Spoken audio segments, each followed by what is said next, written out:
Les séries de Taylor et Maclaurin. Aujourd'hui, on va se concentrer sur Maclaurin, mais comme vous allez le voir au prochain cours, ces deux types de séries-là sont fort semblables. Alors, qu'est-ce qu'on veut faire? Donc, en vert ici, le graphique, vous avez la fonction y égale cos de x. Nous, ce qu'on aimerait faire, c'est qu'on aimerait trouver un polynôme qui va imiter, qui va nous donner une bonne approximation de y égale cos de x. Donc, on a une fonction trigonométrique, mais je voulais la réécrire à la place avec un polynôme. Donc là, il faut se creuser la tête un peu. Ce que je sais par contre, bien, je sais que quand j'ai une équation de degré 1, celle-ci traverse l'axe des x une seule fois. Quand j'ai une fonction de degré 2, celle-ci peut traverser l'axe des x deux fois. Puis elle a l'air de quelque chose comme ça ici, de degré 3. Donc, je pourrais avoir traversé 3 fois et ainsi de suite. Là. Donc, on peut utiliser cette idée-là pour essayer de savoir, mais c'est quel degré que j'aimerais avoir de polynôme pour représenter cos de x. Bien, cos de x traverse l'axe des x un nombre infini de fois. Alors, moi, je suis à la recherche d'un polynôme de degré infini qui pourrait imiter cos de x. OK. Comment trouver ce polynôme-là? C'est ça la question. OK, ça, je sais que c'est cos de x. Je sais que cos de x ressemble à ça. Qu'est-ce que je sais par rapport à ça? Bien, je sais que quand x égale 0, y égale 1. Fait que déjà là, j'ai un petit peu d'indice. Autre chose que je sais, bien, c'est que je pourrais peut-être trouver une parabole qui pourrait au moins me représenter cette partie-là ici. Hein, je pourrais peut-être essayer de commencer avec ça. Donc là, j'essaie toutes sortes de paraboles ouvertes vers le bas, évidemment, parce que moi, j'essaie d'imiter la section ici. Donc, j'ai essayé toutes sortes d'équations différentes, puis j'ai remarqué que celle qui était en bleu, c'est celle qui semblait être le plus près de y égale cos de x pour des valeurs qui sont proches de 0. Hein? Plus je m'éloigne de 0, là, plus je ne suis du tout pas, je ne suis pas du tout plutôt proche de cos de x. OK. Cette équation-là que j'ai trouvée, c'était y égale 1 moins 1 demi x carré. Je pourrais continuer ce processus-là pour essayer, au lieu de trouver un polynôme de degré 2, peut-être un polynôme de degré 3 ou de degré 4 qui imiterait mon cos de x. Si je poursuis comme ça, j'essaie, erreur, j'ai obtenu que quand j'utilisais y égale 1 moins 1 demi x carré plus 1 sur 24 x à la 4, j'obtenais la courbe en orange ici. Si vous remarquez, là, je suis capable de trouver une bonne approximation pour y égale cos de x de, c'est quoi à peu près ça, négatif 1 demi pi jusqu'à pi sur 2 à peu près, dans ce coin-là. Je peux continuer comme ça. Là. Je pourrais continuer un nombre infini de fois, puis éventuellement, avec assez d'itérations de ce processus-là, ben, je pourrais arriver à quelque chose comme ça. Donc, mon polynôme ici, là, il est assez gros, mais si vous remarquez, il y a comme une certaine logique qui s'installe. Et puis, j'ai été capable, avec ce polynôme-là, d'approximer vraiment bien ma fonction y égale cos de x de négatif 2pi, même un petit peu plus que négatif 2pi, je dirais jusqu'à 2pi. Donc, c'est quand même bien là, ça, ce que j'ai fait. J'ai réussi à trouver un polynôme de degré 18 dans ce cas-ci, qui me donnait une bonne approximation pour y égale cos de x de négatif 2pi à 2pi. Donc, ça veut dire que quand, je ne sais pas moi, je remplace x égale pi, on va dire, dans cette équation-là, puis je fais la même chose dans celle-ci, je devrais obtenir la même ou presque même réponse. Donc maintenant, ce qu'on vient de voir et ce qu'on veut avoir. On veut trouver un polynôme ici, là. Ce polynôme-là va nous aider à représenter n'importe quelle fonction. Donc, y égale cos de x, mais ça pourrait être y égale ln de x plus 1, y égale e à la x, ou quoi que ce soit. Là. Donc, n'importe quelle fonction que vous faites penser, on veut trouver un polynôme qui va représenter ces fonctions-là. Pourquoi? Bien, un polynôme, c'est facile à dériver, c'est facile à intégrer, c'est facile de faire des additions, des soustractions avec des polynômes, mais il y a certains types de fonctions qui contiennent des exponentielles, des trigos, des logs, qu'on n'est pas vraiment capable de dériver ou d'intégrer. On n'a pas de règle pour ceux-là.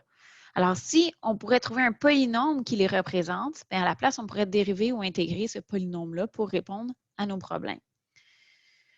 La prochaine étape qu'on va se demander, c'est est-ce qu'il y a un moyen qui n'est pas au hasard, donc qui serait un peu plus concis, de trouver les valeurs de ces 0, C1, C2 et ainsi de suite dans mon polynôme. Alors, moi, j'ai besoin de ces coefficients-là pour être capable d'écrire mon polynôme. Fait que c'est vers ça qu'on s'en va. Alors, si on veut trouver les coefficients C0, C1, C2, et ainsi de suite, on va retourner au départ. Donc, nous, ce qu'on a, c'est on a une fonction f de x égale cos de x, puis on a un polynôme p de x est égal à C0 plus C1x plus C2x2. Et ça continue, là, mais on va essayer de se concentrer sur juste les 3 premiers termes pour voir si on arrive à trouver une certaine logique derrière tout ça. OK. Si je compare ici, si je regarde mon graphique, je remarque que quand x est égal à 0, la fonction cos de x me donne 1. Ça veut donc dire que je voudrais aussi que mon polynôme me donne 1 à cet endroit-là. Alors, je remarque que f de 0, qui est cos de 0 dans le fond, me donne 1. Fait que ça me dit que quand x égale 0 dans mon polynôme, j'aimerais aussi que ça me donne 1. OK? Bien, si j'évalue mon polynôme, je remarque que ça me donne C0. Hein? Je vais avoir x égale 0 ici, x égale 0 ici. Fait que je peux déduire que C0 est égal à 1. OK? Fait que C0 est égal à 1. Fait que ça ici, on vient déduire que c'est égal à 1. OK. Qu'est-ce que je sais d'autre? Bien, la ligne orange que j'ai tracée ici, là, ça, c'est la tangente. Alors, je sais que la tangente, lorsque x est égal à 0, sa pente est nulle. Hein? Donc, la tangente, lorsque x est égal à 0, la pente est nulle. Donc, ça me dit que la dérivée de ma fonction f de x, qui est quoi? La dérivée de cos de x, ça me donne négatif sin de x. Donc, cette dérivée-là, quand je l'évalue à x égale 0, ça me donne quoi, ça? Ça me donne 0. Hein? C'est ce qu'on s'attendait. On voulait une pente nulle. Mais ça me dit aussi pour mon polynôme que quand je vais calculer sa dérivée, la dérivée de, on a obtenu 1 pour ces 0. Ça me donne 0 plus C1 plus 2C2, C2x. Quand j'évalue ça à x égale 0, j'obtiens C1.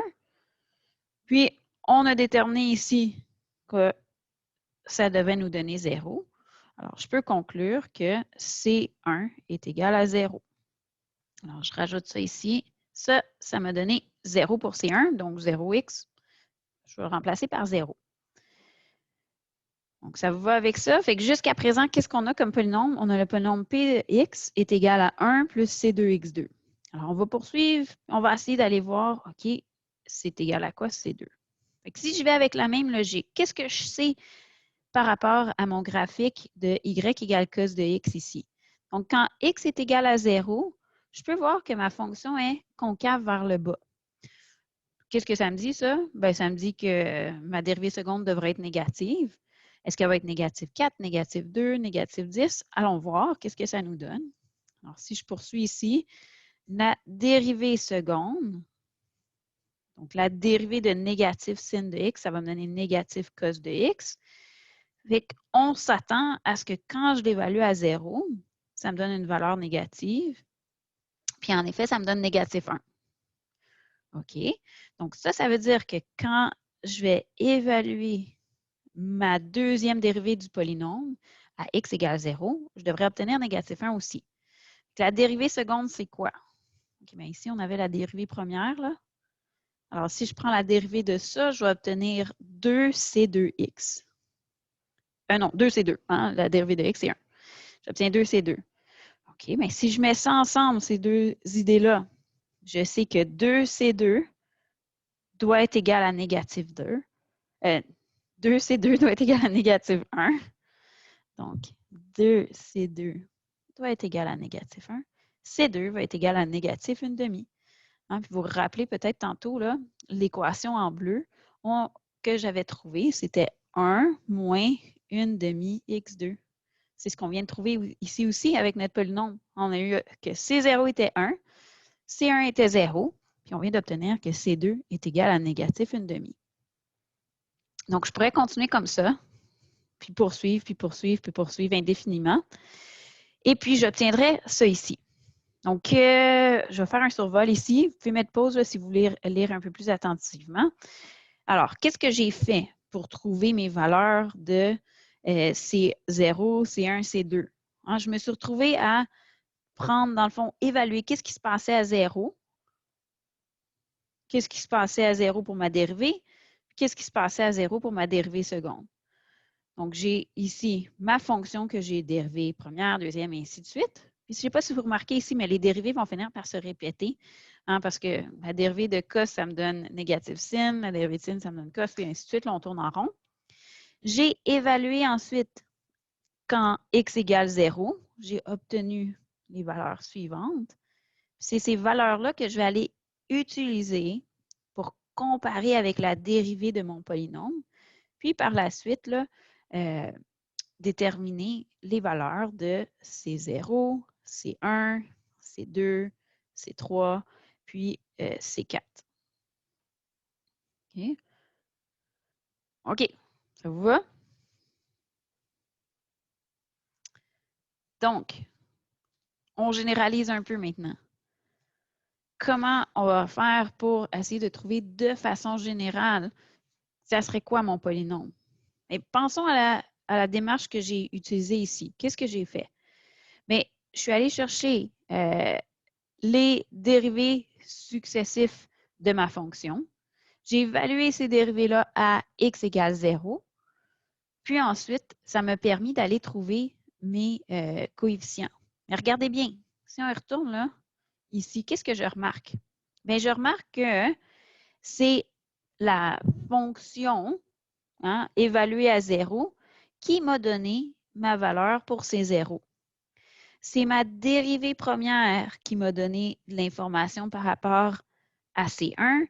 C'est la dérivée seconde qui m'a donné de l'information par rapport à C2 et ainsi de suite. La dérivée quatrième qui m'a donné l'information de C4. OK. Donc, ça, là, si je généralise, ça veut dire quoi? Bien, ça veut dire que C0, ça, c'est égal à F0. Puis C1, si on remarque, C1, ça nous donnait 0, ça. Mais c'était quoi ça? C'était la dérivée qu'on avait évaluée à 0. OK, C2, lui. C2, j'ai obtenu négatif 1/2. Comment j'ai fait pour obtenir une négative 1/2? Bien, j'avais ma dérivée seconde qui m'avait donné 2C2. Puis j'avais la dérivée évaluée à 0 qui m'a donné négatif 1. Qu'est-ce que j'ai fait? J'ai pris ma dérivée, puis j'ai divisé par 2 pour être capable d'isoler pour C2. OK, fait que C3, qu'est-ce que j'ai fait maintenant? OK, mais qu'est-ce qu'on a obtenu? On avait obtenu que ça ici, donc 3 fois, je ne sais pas pourquoi ça m'a sorti, là, 3 fois 2, c'est 3 pour la dérivée. Et puis, on a obtenu 0. OK, bon, ici, ça donne 0, mais on va essayer de rester de façon générale. On pourrait aussi prendre la dérivée troisième sur 3 fois 2. On pourrait écrire 6. J'ai une raison pourquoi je garde 3 fois 2. OK, on continue pour un dernier. On peut voir que la quatrième dérivée nous a donné 4 fois 3 fois 2, c'est 4. Et quand je l'évalue à 0, ça m'avait donné 1. Donc, comment j'ai fait pour isoler ces 4 ici? OK, bien, j'ai pris la dérivée que j'avais obtenue, qui était 4 fois 3 fois 2, c'est 4, divisé par 4 fois 3 fois 2. Mais c'est quoi ça, 4 fois 3 fois 2? C'est 4 factoriel. Puis c'est quoi ça ici? Bien, c'est 3 factoriel. On pourrait aussi dire que ça, c'est 2 factoriel. Puis on pourrait dire qu'on a divisé par 1 factoriel puis par 0 factoriel si on voulait garder la même logique. Hein, donc, je ne sais pas si vous comprenez où est-ce que je m'en vais avec ça, mais on peut voir que notre polynôme, on pourrait l'écrire comme étant f de 0 plus la dérivée première divisée par 1 factoriel. Je vais l'écrire, pas besoin nécessairement, fois x, hein, C1x, plus C2 x2 plus c3 x3 et je pourrais continuer ainsi indéfiniment. Mais bon, nous autres, on travaille avec des séries. On va réécrire ça ici sous forme de série. Donc, de k jusqu'à l'infini. On a quoi? On a la dérivée km, la zéro dérivée, là, on va prendre pour acquis que ça, c'est la fonction, que j'évalue à x égale 0. Ensuite, on divise par k factoriel et on multiplie par x exposant k. Ça ici, c'est ce qu'on appelle une série de Maclaurin, puis on va en discuter en classe plus longuement au prochain cours.